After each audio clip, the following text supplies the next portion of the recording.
Hello everyone.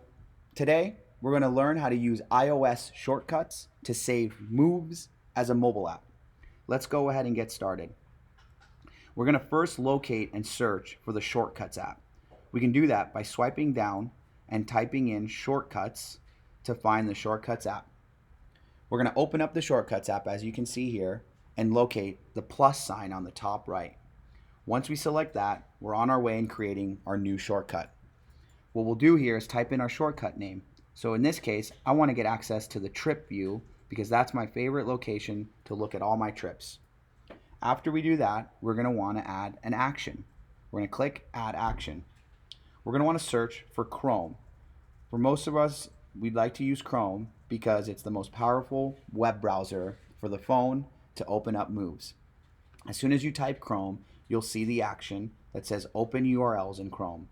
We'll click that, and now it'll ask us for a URL.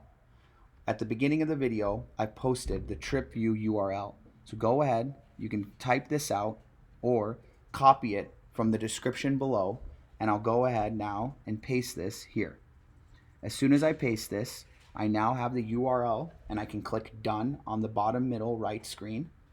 And then from here, I can go ahead on the top and click the blue lines next to the X and want to click Add to Home Screen.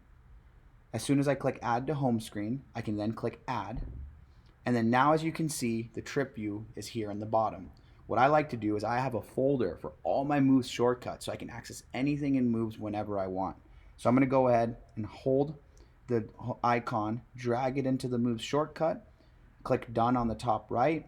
Now I can open up my trip view here and get access to my trip view. We hope you enjoy this. Thank you for watching.